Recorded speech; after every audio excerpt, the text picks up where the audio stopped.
வணக்கம் மக்களே, எல்லோரும் சும்மா இருக்கலாம். இந்த வீடியோவில் என்ன பார்த்துட்ருக்கோன்னு பார்த்தீங்கன்னா, முட்டை போண்டா எப்படி செய்யுதான் பார்க்க போகிறோம் பார்த்துக்கோங்க. அதுக்கு வந்துட்டு தேவையான பொருள் என்னென்னு பார்த்தீங்கன்னா, அதுக்கு ஃபஸ்ட்டு வந்து கடலை மாவு, அதுக்கப்புறம் வந்து பார்த்திங்கன்னா அரிசி மாவு, அதுக்கப்புறம் மைதா மாவு, அதுக்கப்புறம் வந்து பார்த்திங்கன்னா மஞ்சப்பொடி, அப்புறம் வத்தப்பொடி, அதுக்கப்புறம் கடலை மாவும் வாயுவும் முட்டையும் வாயு பற்றியெல்லாம் அதுக்கு தேவையான காயப்பொடி கொஞ்சமாக போட்டுக்கோங்க. அதுக்கப்புறம் உப்பு, அப்புறம் ஆப்பச்சோடாப்பு இதெல்லாம் போட்டுக்கோங்க பார்த்துக்கோங்க. போட்டுட்டு வந்து தண்ணியை வந்து நிறைய ஊற்றி கரைச்சிடக்கூடாது. அப்போனா முட்டை வந்து ஒட்டாது. மாவு வந்து கொஞ்சம் திக்காக கரைச்சி எடுத்துக்கணும். நான் வந்து 4 முட்டையை அவிச்சு வச்சு நல்லா வெட்டி வச்சுருக்கேன் பார்த்துக்கோங்க. இந்த மாதிரி நான் எடுக்கிற மத்தியெல்லாம் மாவு எப்படி திக்காக இருக்குது, இந்த மாதிரி தான் திக்காக கரைச்சி வச்சுட்டு அப்புறம் நல்லா சுட சுட எண்ணெயை காய வச்சுட்டு அதில் இந்த முட்டை போண்டாவை போட்டு பொரித்து எடுத்துடணும் பார்த்துக்கோங்க.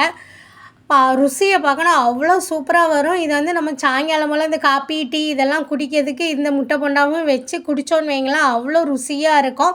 நைட்டு வந்துட்டு நாங்கள்லாம் இந்த மாதிரி ஏதாவது முட்டை போண்டா இந்த மாதிரி ஏதாவது செஞ்சோன்னு வைங்களேன், நைட்டு வந்து ரொம்ப ரொம்ப சாப்பாடை வந்து சிம்பிளாக சாப்பிட்டுக்கிடுவோம். ஏன்னா சாயங்காலம் வேறு ஹெவியாக தின்றுப்போம் பார்த்தீங்களா, அதனால் சிம்பிளாக சாப்பிட்டுக்கிடுவோம். எங்கள் சேனலை சப்ஸ்கிரைப் பண்ணுங்கள் மக்களே.